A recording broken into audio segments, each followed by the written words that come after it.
بسم اللہ الرحمن الرحیم۔ السلام علیکم۔ حضرت بلال رضی اللہ تعالیٰ عنہ سے ایک دفعہ کسی نے پوچھا کہ آپ نے پہلی دفعہ حضور نبی کریم صلی اللہ علیہ وسلم کو کیسے دیکھا؟ حضرت بلال رضی اللہ تعالیٰ عنہ نے فرماتے ہیں کہ میں مکے کے لوگوں کو بہت ہی کم جانتا تھا، کیونکہ غلام تھا اور عرب میں غلاموں سے انسانیت سو سلوک عام تھا۔ ان کی استطاعت سے بڑھ کر ان سے کام لیا جاتا تھا، تو مجھے کبھی اتنا وقت ہی نہیں ملتا تھا کہ باہر نکل کر لوگوں سے ملوں، لہٰذا مجھے حضور نبی کریم صلی اللہ علیہ وسلم یا اس طرح کے کسی چیز کا قطعی علم نہ تھا۔ ایک دفعہ کیا ہوا کہ مجھے سخت بخار نے آ لیا۔ سخت جاڑے کا موسم تھا اور انتہائی ٹھنڈ اور بخار نے مجھے کمزور کر کے رکھ دیا، لہٰذا میں نے لحاف اوڑھا اور لیٹ گیا۔ ادھر میرا مالک جو یہ دیکھنے آیا کہ میں جو پیس رہا ہوں یا نہیں، وہ مجھے لحاف اوڑھ کے لیٹا دیکھ کر آگ بگولا ہو گیا۔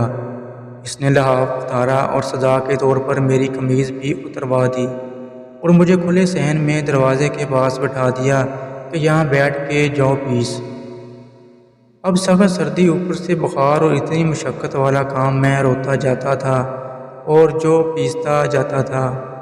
کچھ ہی دیر میں دروازے پر دستک ہوئی۔ میں نے اندر آنے کی اجازت دی تو ایک نہایت متین اور پر نور چہرے والا شخص اندر داخل ہوا اور پوچھا کہ جوان کیوں روتے ہو؟ جواب میں نے کہا کہ جاؤ اپنا کام کرو، تمہیں اس سے کیا، میں جس وجہ سے بھی رہوں۔ یہاں پوچھنے والے بہت ہیں لیکن مدعا کوئی نہیں کرتا۔ قصہ مختصر کہ حضرت بلال نے حضور کو کافی سخت جملے کہے۔ حضور نبی کریم صلی اللہ علیہ وآلہ وسلم یہ جملے سن کر چل پڑے۔ جب چل پڑے تو بلال نے کہا کہ بس، میں نے کہا تھا نا کہ پوچھتے سب ہیں، مدعا کوئی نہیں کرتا۔ حضور یہ سن کر بھی چلتے رہے۔ بلال کہتے ہیں کہ دل میں جو ہلکی سی امید جاگی تھی کہ یہ شخص کوئی مدد کرے گا، وہ بھی گئی، لیکن بلال کو کیا معلوم کہ جس شخص سے اب اس کا واسطہ پڑا ہے وہ رحمت للعالمین ہے۔ حضرت بلال کہتے ہیں کہ کچھ ہی دیر میں وہ شخص واپس آ گیا۔ اس کے ایک ہاتھ میں گرم دودھ کا پیالہ اور دوسرے ہاتھ میں کھجوریں تھیں۔ اس نے وہ کھجوریں اور دودھ مجھے دیا اور کہا کھاؤ پیو اور جا کے سو جاؤ۔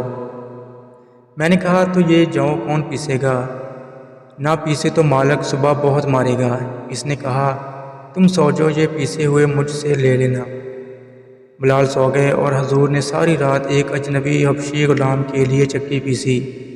صبح بلال کو پیسے ہوئے جو دیے اور چلے گئے۔ دوسری رات پھر ایسا ہی ہوا، دودھ اور دوا بلال کو دی اور ساری رات چکی پیسی۔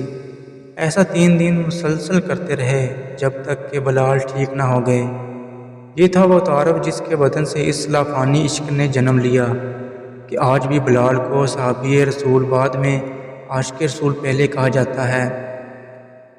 وہ بلال جو ایک دن اذان نہ دے تو خدا تعالیٰ سورج کو طلوع ہونے سے روک دیتا ہے۔ اس نے حضور کے وصال کے بعد اذان دینا بند کر دی، کیونکہ جب اذان میں اشہد ان محمد رسول اللہ تک پہنچتے تو حضور کی یاد میں ہچکیاں بند ہو جاتی تھیں اور زاروں قطار رونے لگتے تھے۔ اثار و قوت کا یہ جذبہ اتنا طاقتور ہے، اللہ ہم سب کو عمل کی توفیق عطا فرمائے، آمین۔